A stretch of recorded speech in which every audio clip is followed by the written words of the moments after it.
it's like our own little family here, you know, our own rugby family. Like you accept the highs and the lows with them, you know, you go to battle with them, whatever the results are, you stick by it.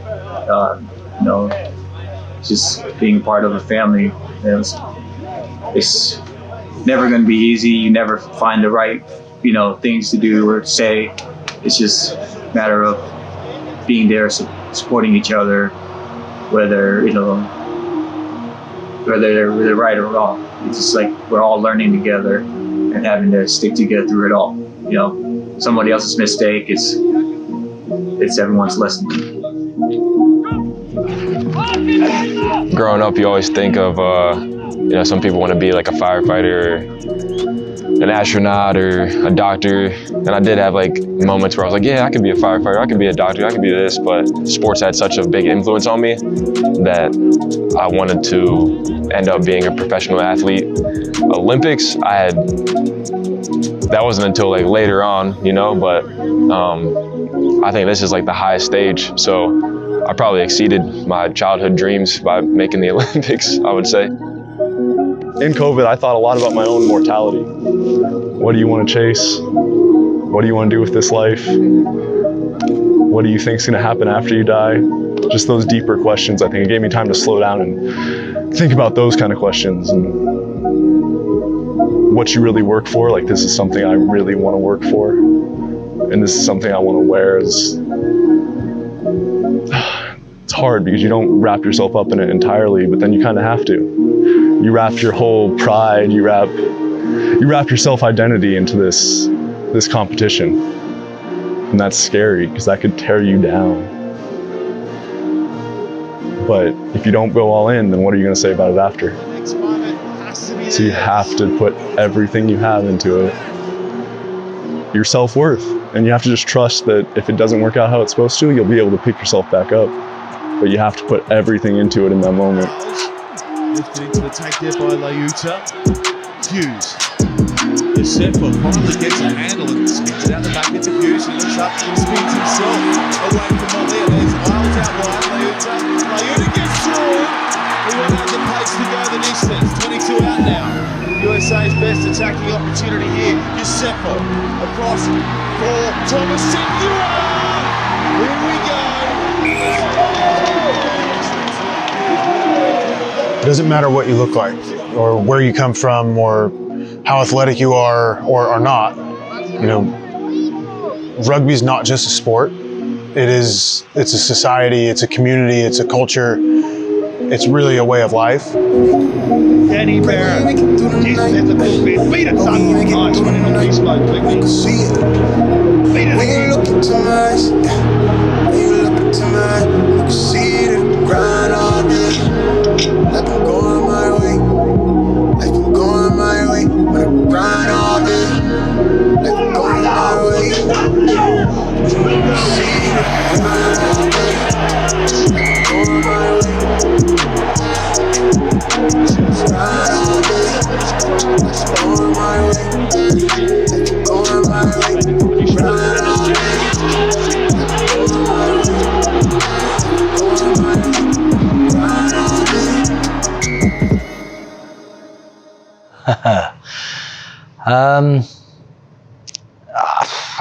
I don't know how you sum it up. I think it's certainly been tough. It's been really, really hard. I mean, uncertainty really settles in. You don't know what's going to happen with the season, with the Olympics, and then your career overall. Everything just gets shut down, and all of a sudden you're just left wondering what if or what will. There has been so many different changes that I'm reluctant to provide information because the chances of it changing is very high. Through the course of the year, I mean, the entire series was canceled. You know, then we were going to go to Argentina, that was canceled. We were going to go to Dubai, that was canceled. It's an ever-changing environment, and what should be a very simple process now has become very complicated. So I started off, I couldn't get my hair cut, and then it became just a way to kind of signal to myself that, hey, it's important to kind of just let things go and not feel like you need to be in control of everything all the time. I mean, for me, I've always kind of had a pretty buttoned up look and appearance, like shaving for every tournament, like having a clean haircut. And so it was a little bit of a way for me to kind of self-signal, you know what, let's just let things go a little bit, not be as focused on being as in control of everything, because the whole team was so separated, and like stuff would be coming in, we'd be seeing it on Twitter that the Olympics were canceled, that tournaments were going ahead, the tournaments weren't going ahead. And at that point it was just like, okay, I can't affect what's going on in the world. I've just got to kind of focus on what I can control, and not worry about the little things.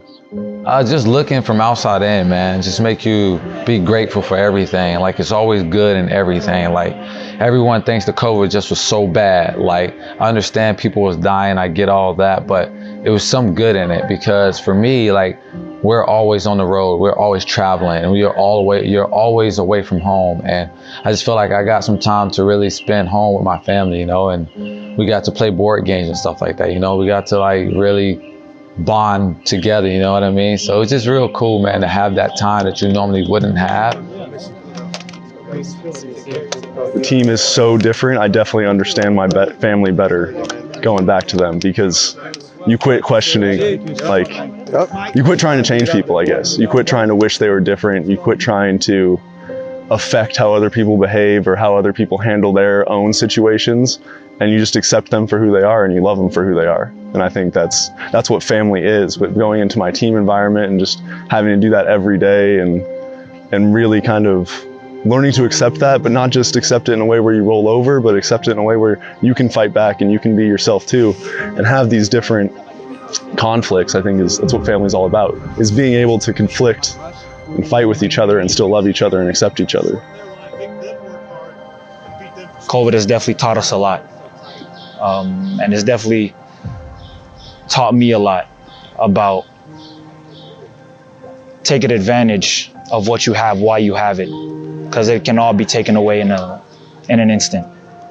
Cherish it while you have it, make the most of it, do your best, inspire as much people as you can. I think that's really been a huge lesson for me throughout this whole transition. When you reevaluate life and you realize that this is exactly where I want to be, and I want to be chasing this medal and working on this team, that energy is amazing.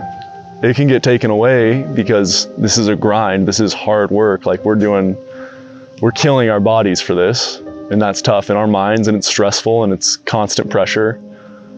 But when we had that break and everyone was able to breathe and we all came back together, that was incredible. That was special. That was just the most relaxed, fun, excited environment that I had been in a long time. It reminded me of,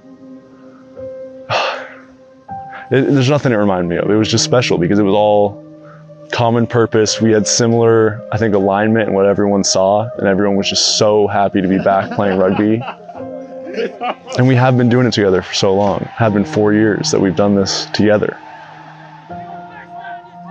I love how free-flowing it is. I love that you can just be your own person and kind of make your own decisions, and you know, you live and die by your own decisions, and it's all you. It's all, there's no do this, do that. It's all, you see this, you react, you do it, and you know, you make your plays when they come to you. For the moment, Bailey.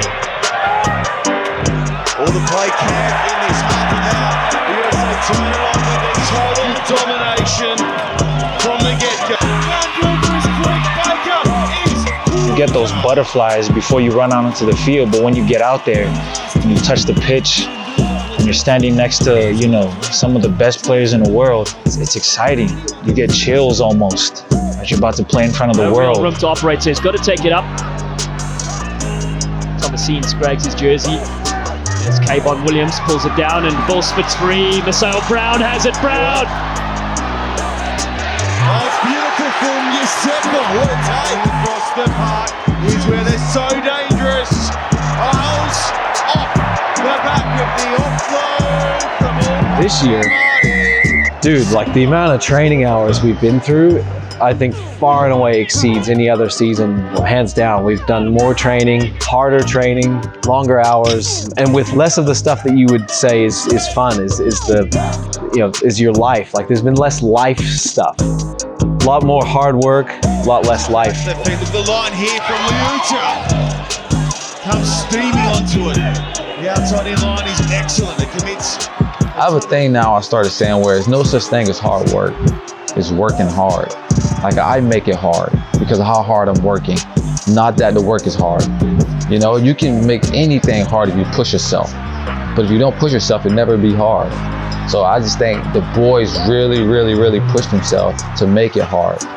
You know, so they are working hard, not hard working. Was that little walk in the park, Joe? I don't know if you can call it a walk in the park. Maybe a little stroll. But it's just getting the lungs going. Put us in a good spot in Tokyo. That one felt better than Tuesday, so we're in a better spot. Bring your stuff now. It all starts with physicality. You know Argentina's gonna bring it. You know Kenya's gonna bring it. So bring it right now. From here on out. Every rep is the best rep we have. Things go wrong, things go in an unexpected way, and we just have to react and deal with it. I mean, there are a few sports where you lose a game and 3 hours later you have to go out and play another game that is equally as important, if not more important, and you've got to deal with those feelings of disappointment and what went wrong and learn from them immediately and then be able to go on. I mean, Sevens really does force you to think quickly, make quick changes, work in a really pressurized environment where you're exhausted and your heart's beating at 180 beats per minute, and you've got to, at the same time, think clearly, communicate clearly so that the other guy knows what you're talking about and knows what you want him to do. You know, it's just a lot of different pictures thrown at you when you're on the field, and everyone has their own way of solving it. But like, the best way to deal with pressure in any situation, everyone solve it the same way. This journey for us has always been a self-discovery. Between the lines is finding out who you are. And I think there's a lot of areas that we were good at before, maybe we're not so good at now.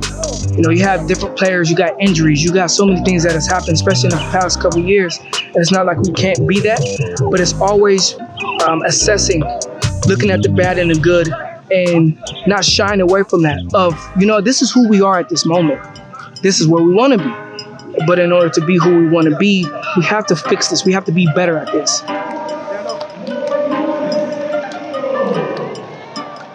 It's definitely something special to where all these walks of life can come together as one thing with one universal goal to win a gold medal, or just put on a jersey that has your flag on it. You know, it's one flag that represents so many walks of life and so many different types of people. And when you're here, everyone's got the same goal, the same life. It's special, and I just wish everybody could come to a rugby atmosphere and get that. I don't even know how to sum it up. It's just been hard. Like, for me, knowing it's the last one, it's just been incredibly difficult. You know, not knowing when we're going to play, if we're going to play. I mean, even now, the team's been announced, but that can change at any minute. You know, the team can change, the tournament can change. It's just, yeah, you just don't know. You know, the whole world shut down, and obviously we shut down as well. And then, you know, some things in a lot of places are still kind of shut down. Like, you know, we're in Japan, that's in a state of emergency, and we're going to be able to go ahead with the game. So, I mean, it's, yeah, I mean, we should be very thankful for the position that we're in. We're very fortunate to be able to, that the games actually are going through, and that we get a chance to compete. I've been around these group of guys for a long time, and they've made me a better person for rugby, for life after rugby. This journey hasn't just been about the journey of going to the Olympics and trying to medal at the Olympics. This journey has been about becoming the best version of yourself. Then you think about all the time that we're home thinking, visualizing, preparing our minds and bodies for what's next. I mean, it's hard to put how much work it's taken into words. yeah, 8 years for me, you know, eight years of every single day waking up with the same, you know, same motive and same goal and same, you know, it's what, we're 9 days away or 8 days away now. So, you know, for me, it's been 8 years, and, you know, and on top of that, it's kind of been my whole life. We're clicking so well right now because we all know that we put so much on the line. People have left wives, children's, pregnant wives, you know, back at home for this moment right here. So we all understand how special and how much this moment means to us. The game doesn't define them. The result won't define them. The journey and who they've become is more important. But at the end of the day, we all want to win, and these boys want to win. And I'm excited for that challenge, and I'm excited for them for that challenge. Because, you know, they deserve it. But sometimes you don't get what you want in life, and they're going to have to deal with that. But we'll see. Excited for the opportunity, excited for the challenge, but insanely proud of the men that they already are. One of the best things is running onto the field and knowing where they're sitting, so I can blow them a kiss and just let them know, hey, we're all here, we're all doing it. And to walk off the field and know where they're at and be able to run up and give them a hug and a kiss and just say hello is I mean, I can't put it into words. That's what you try and do, right? You're just trying to make mom and dad proud. And hopefully I've done that. Yeah. He's the type of kid that he'll help a little old lady across the street, but he's a straight up guy, good man. He's a team player. Couldn't be prouder. This was a question I had at one game when we were in Las Vegas. And a woman next to us said, oh, you must be so proud of your son. And it's like, I am. I'm very proud, and I don't want to put anything down, but I'm as proud as him as somebody would be proud of their 6-year-old on the soccer field. You know, I am beyond proud, but every parent would be so proud of their child at every stage. And it's amazing. Our youngest little guy is a 2-time Olympian. It's like, who'd have ever thought it? I get chills when I watch him out there playing, and I just miss playing myself, and I'm proud to have him out there carry on the tradition of our little Barrett family. Yeah, I couldn't be any happier for all 3 of the boys. All been real good stewards of the game, you know.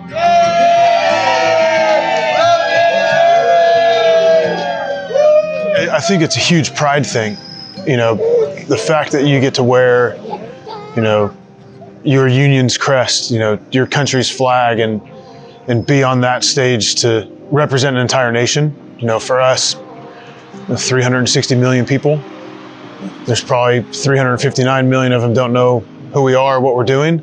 But at the end of the day, you know, there are these people that we're representing. And that's important.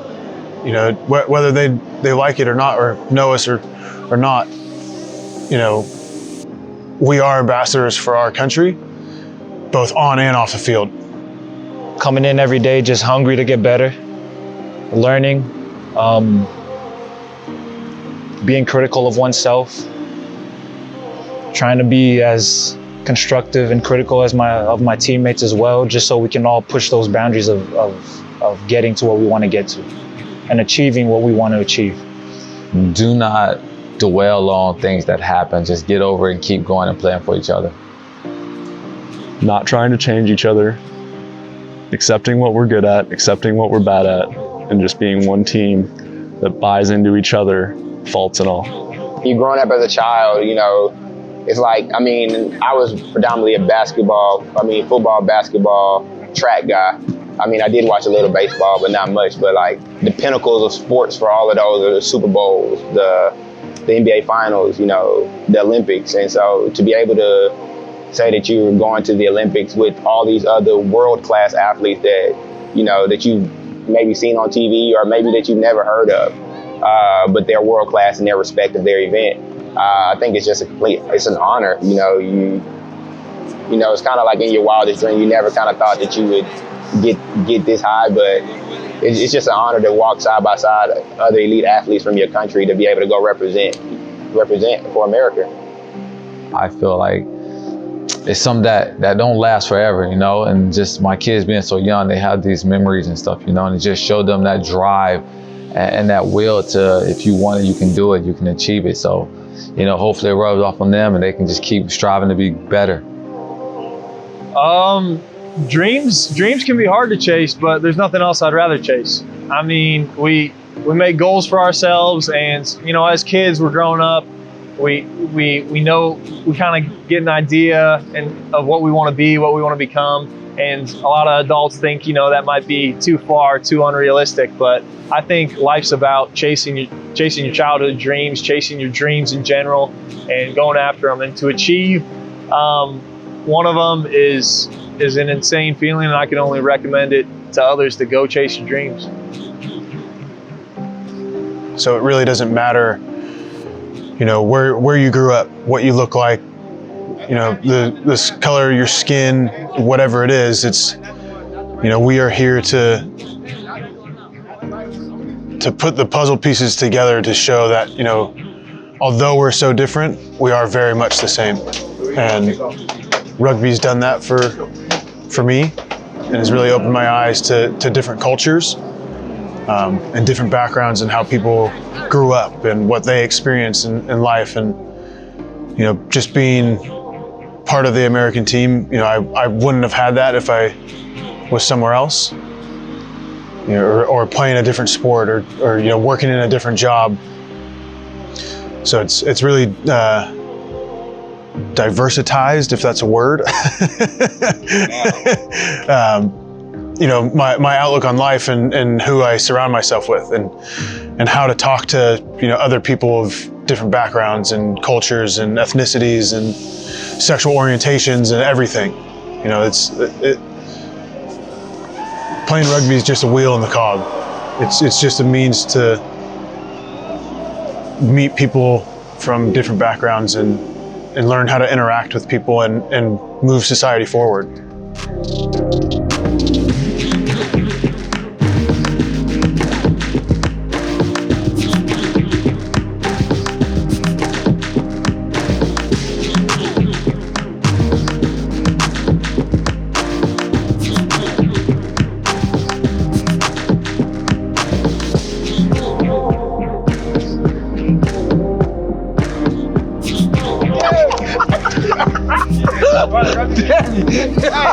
Hey, I'm gonna put it.